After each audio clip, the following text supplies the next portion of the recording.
Hi, this is Komal Chaudhary and I welcome to all at the YouTube channel JS365 and आज का हमारा session रहने वाला है करंट अफेयर्स का, राइट। और जिन लोगों ने अभी तक चैनल सब्सक्राइब नहीं किया है वो आई रिक्वेस्ट कि चैनल सब्सक्राइब कर लीजिएगा ताकि करंट अफेयर्स और फाउंडेशन बैच और थर्ड हमारा चल रहा है दिल्ली पुलिस प्रैक्टिस सेट, तीनों चीज़ों का आप एक्सेस कर पाएँ और ऑन टाइम नोटिफिकेशन आप ले पाएँ ताकि बिना देरी करे आप चीज़ों का फ़ायदा उठा पाएँ, ठीक है। और किसी भी क्लास की पीपीटी से संबंधित आपके लिए आप सब्सक्राइब करेंगे GS365 टेलीग्राम चैनल है, इसको आप ज्वाइन करेंगे जहां पर आप हर लेक्चर की PDF एक्सेस कर सकते हैं। तो हमारे टॉपिक रहने वाले हैं, आप जो टॉपिक्स हैं वो स्लाइड पे लगे हुए हैं, जैसे कि अपराध का पता लगाने के लिए फ़ोन टैपिंग की अनुमति नहीं दी जा सकती है, हाई कोर्ट का डिसीजन आया है अभी। भारत की हिरासत में मौतों संबंधित एक इंफॉर्मेशन है जो हाईलाइट हुआ है। प्रधानमंत्री मोदी की त्रिनिदाद एंड टोबैगो के प्रधानमंत्री को उपहार, भारत के प्रधानमंत्री को एक बार फिर से सर्व सम्मान मिला है, उसे देखेंगे। त्रिनिदाद और टोबैगो पीएम मोदी ने अपने नागरिकों के लिए OSI कार्ड की घोषणा की है। रूस अफगानिस्तान की जो सरकार है, तालिबान सरकार, उसको मान्यता देने वाला पहला देश बन गया है, ठीक है। तो ये सब पूरी न्यूज़ का क्या है स्लाइड में आप देख सकते हैं। जो हमारे टॉपिक हैं हम आने वाली 30 to 40 मिनट में कवर करेंगे, ठीक है। तो स्टार्ट करेंगे हम फर्स्ट न्यूज़ के साथ, और फर्स्ट न्यूज़ हमारा है कि अपराध का पता लगाने के लिए फ़ोन टेपिंग की अनुमति नहीं दी जा सकती है। यह डिसीजन है हाई कोर्ट का। किसका डिसीजन है? हाई कोर्ट का है। कौन से हाई कोर्ट का है? मद्रास हाई कोर्ट का है, ठीक है। किसका है? मद्रास हाई कोर्ट का है। और इसमें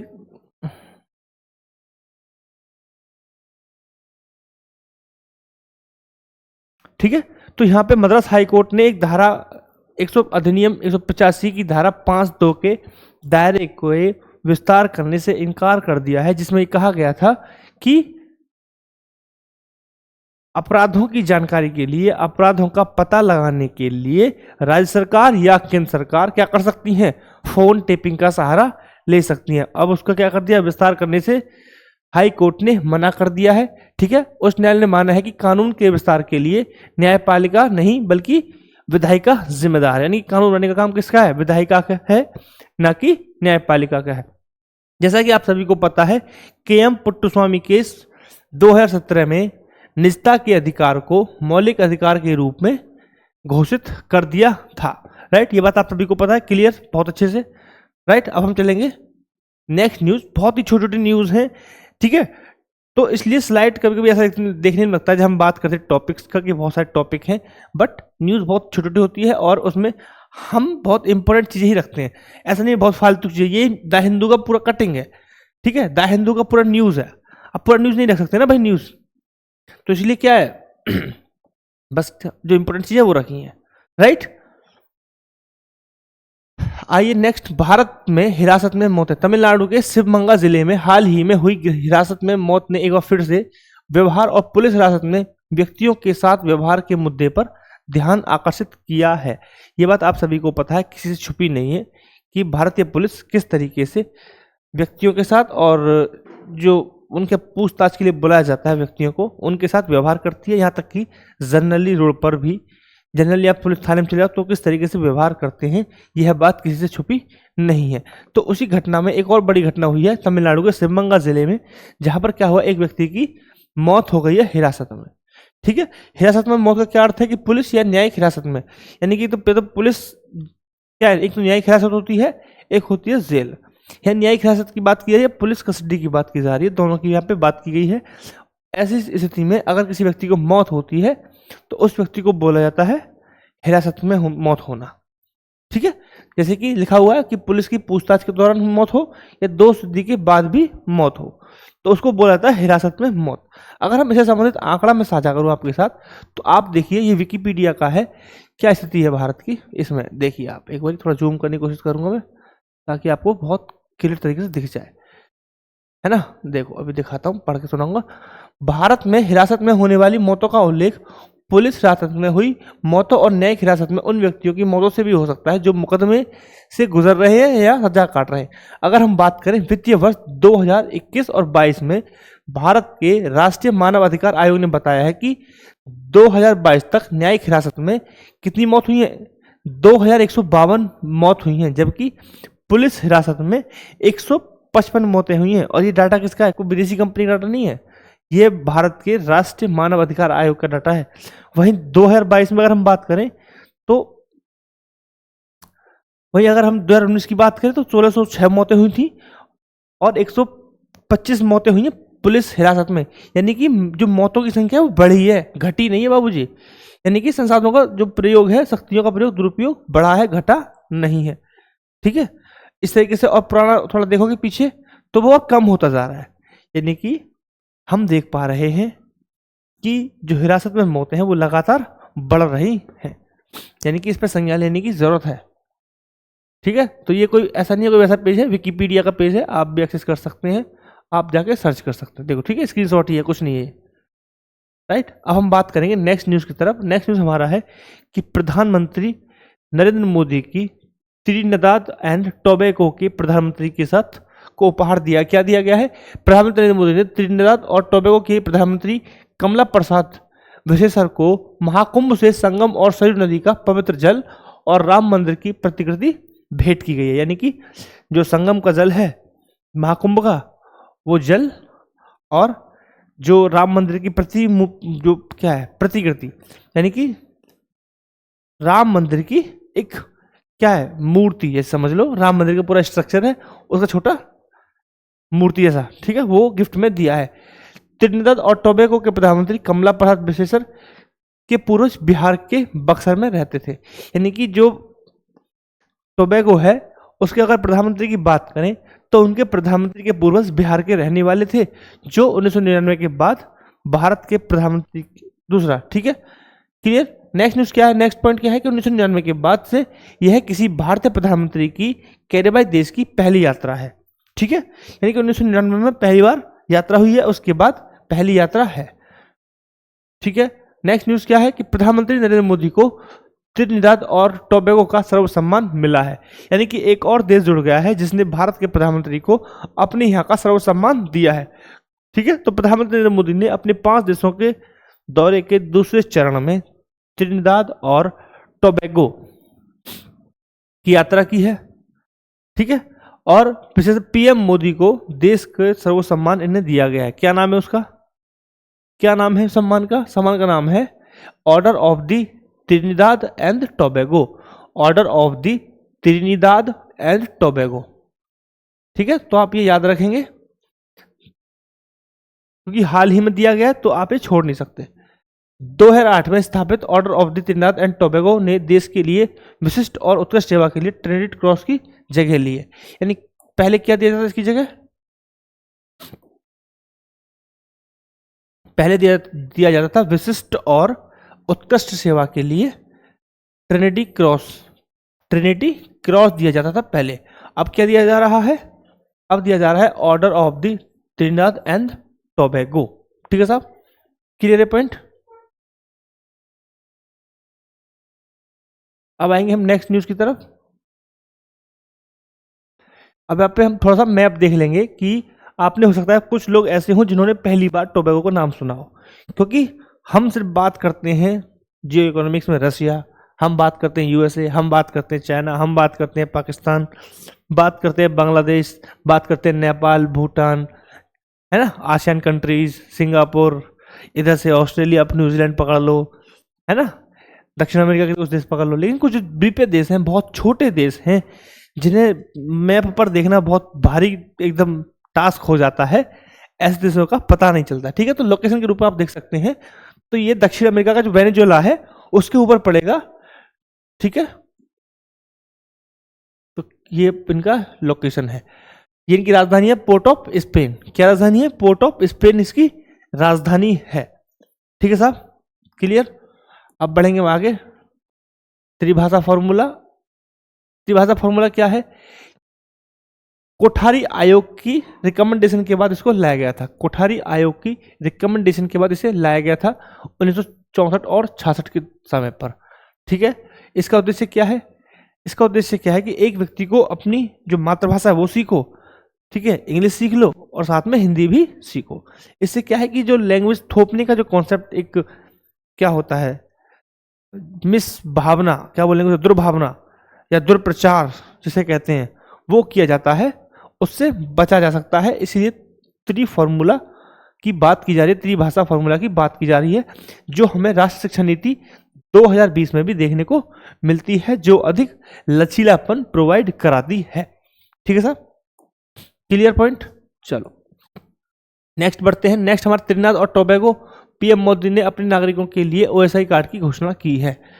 ठीक है साहब, तो ओएसआई कार्ड क्या होता है? एक विशेष प्रकार का कार्ड होता है जिससे बिना किसी प्रतिबंध के भारत में रहने और काम करने की अनुमति मिल जाती है।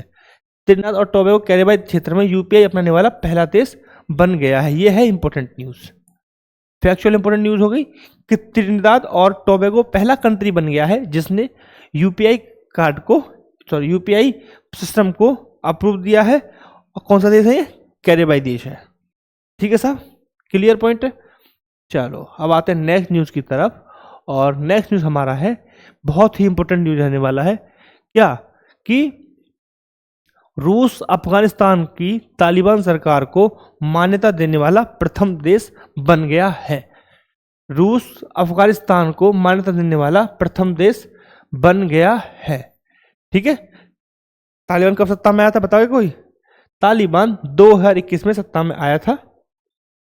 ठीक है, और जिसने औपचारिक रूप से तालिबान सरकार को मान्यता नहीं दिया था, किसी भी देश ने औपचारिक रूप से तालिबान को मान्यता नहीं दी है।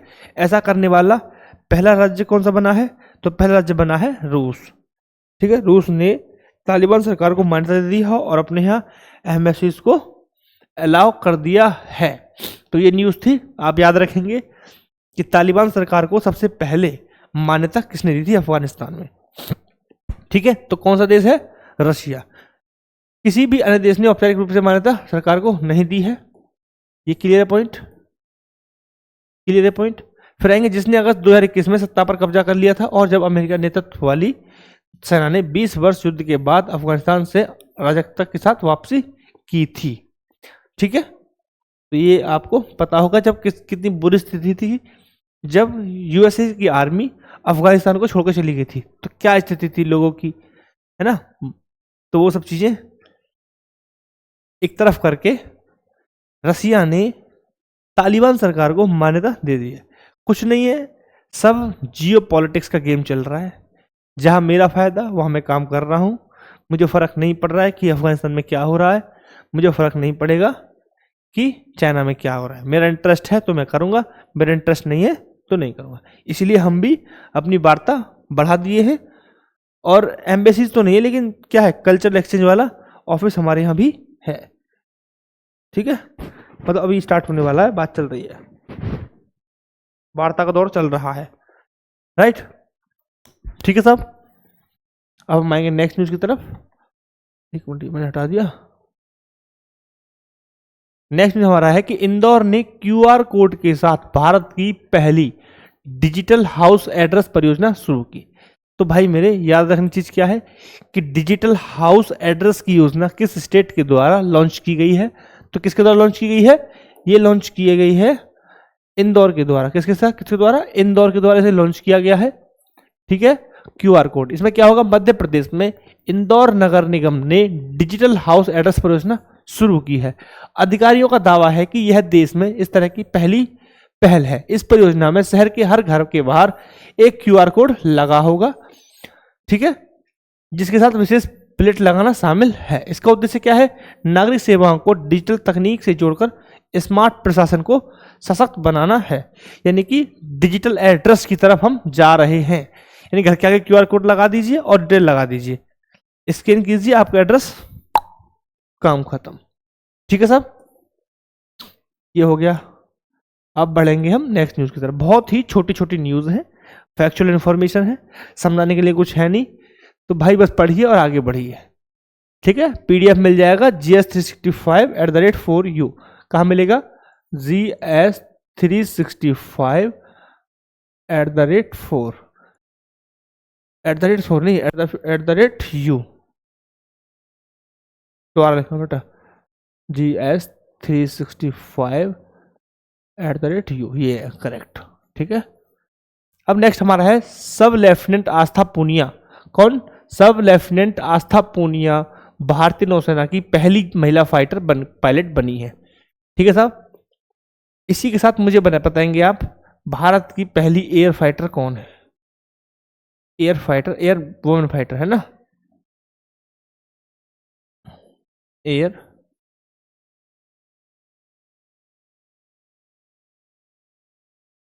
वुमेन फाइटर कौन है? एयर वुमेन फाइटर कौन है?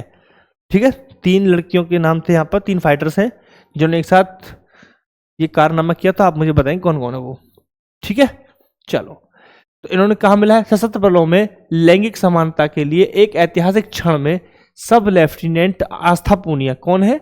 आस्था पूनिया, नाम याद रखना है, आस्था पूनिया भारतीय नौसेना की पहली महिला फाइटर पायलट बन गई हैं। इन्होंने विशाखापत्तनम के INS डेंगा में आयोजित दूसरे बेसिक हॉक कन्वर्जेंस कोर्स के स्नातक समारोह के दौरान लेफ्टिनेंट अतुल कुमार ढुल के साथ प्रतिष्ठित विंग ऑफ द गोल्ड से सम्मानित किया गया है। विंग ऑफ द गोल्ड से सम्मानित किया गया है इनको, ये ध्यान रखेंगे आप। ठीक है, विंग ऑफ द गोल्ड से सम्मानित किया गया है। ठीक है साहब, चलेंगे नेक्स्ट न्यूज की तरफ। नेक्स्ट न्यूज हमारा है कि CCI एग्रो ने chemical firm and SCL industries में कोरोमंडल इंटरनेशनल के इक्विटी शेयर के अधिग्रहण को मंजूरी दे दी है। ठीक है साहब, इसमें क्या न्यूज में है? इसमें इस न्यूज में क्या है कि आप देखेंगे कि जो CCI है, CCI क्या है पहले ये बताइए, CCI क्या है? CCI है भारत का एक कंपटीशन कमीशन, यानी कि भारतीय प्रतिस्पर्धा आयोग। यह है भारत में, अगर हम बात करें मार्केट रेगुलेशन के लिए, एक प्राथमिक निकाय है जो कंपटीशन को अनुकूल बनाए रखता है और उससे संबंधित जो चैलेंजेस हैं उनको खत्म करता है। ठीक है, इसकी स्थापना की अगर मैं बात करूं तो इसकी स्थापना एक वैधानिक निकाय के रूप में हुई थी 2002 ईस्वी में। अगर हम बात करें इसके हेडक्वार्टर की, तो इसका हेडक्वार्टर है नई दिल्ली में। कहाँ पे है साहब? इसका हेडक्वार्टर कहाँ पे है? नई दिल्ली में। ठीक है साहब, क्लियर पॉइंट है। अब आते हैं वापस न्यूज की तरफ। CCI ने क्या किया है? CCI ने कोरोमंडल इंटरनेशनल लिमिटेड द्वारा अधिग्रहण शेयर को अधिग्रहण शेयर के अधिग्रहण को मंजूरी दे दी है। ठीक है, इससे क्या फायदा होगा? इससे होगा हमारा जो कृषि संबंधित जो केमिकल्स हैं, रसायन हैं, उनकी जो उपस्थिति होगी उसको मजबूती मिलेगी। ठीक है, अगर मैं नेक्स्ट पॉइंट की बात करूं तो कोरोमंडल इंटरनेशनल लिमिटेड क्या है? एक रजिस्टर्ड कंपनी है जो फसल पोषण, फसल संरक्षण या फिर सक्रिय अवयवों और किसानों के लिए खुदरा सेवाओं में व्यवसायों के साथ कृषि मूल्य श्रृंखला में काम करती है। ठीक है साहब, क्लियर स्टोरी। ठीक है, तो यहाँ पे ये सब मेंशन है, आप देख सकते हैं। ठीक है, ये CCI का हो गया। अब हम चलेंगे नेक्स्ट न्यूज की तरफ। नेक्स्ट न्यूज क्या है हमारा कि केंद्रीय जल शक्ति, क्या है? केंद्रीय जल शक्ति मंत्री CCR पाटिल ने एकीकृत बाढ़ पूर्वानुमान प्रणाली सी फ्लड का शुभारंभ किया है। किसका शुभारंभ किया गया है? सी फ्लड का शुभारंभ किया गया है। सी फ्लड क्या है? एक वेब आधारित प्लेटफॉर्म है। क्या है? एक वेब आधारित प्लेटफॉर्म है जो 2 दिन पहले तक बाढ़ का पूर्व अनुमान बता सकती है। यानी कि ऐसी टेक्नोलॉजी है जो 2 दिन पहले बाढ़ का पूर्व अनुमान बता देगी और गांव के जो बाढ़ होंगे उससे संबंधित क्या करेगी? मैपिंग कर सकते हैं, है ना, उस जो वाटर लेवल है उसका क्या कर सकते हैं? प्रेडिक्ट कर सकते हैं उसे। ठीक, इस टेक्नोलॉजी के माध्यम से तो लिखा हुआ है विस्तृत बाढ़ मानचित्र कर सकते हैं, जल स्तर की भविष्यवाणी प्रदान ये कर सकता है। इस प्रणाली को जल शक्ति मंत्रालय के तहत सीडैक पुणे और केंद्रीय जल आयोग द्वारा संयुक्त रूप से विकसित किया गया है। किसके द्वारा विकसित किया गया है? जल शक्ति मंत्रालय के तहत किया गया है, सीडैक ने किया है।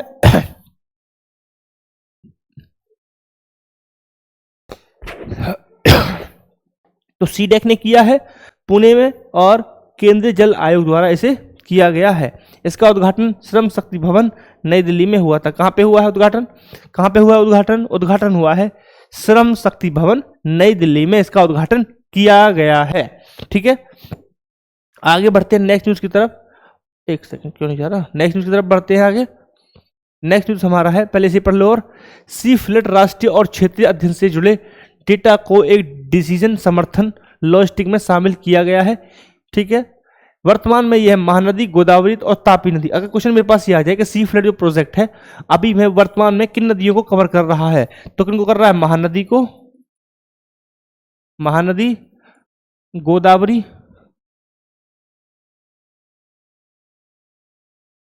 गोदावरी, महानदी और तापी, यह 3 नदियों को कवर कर रहा है।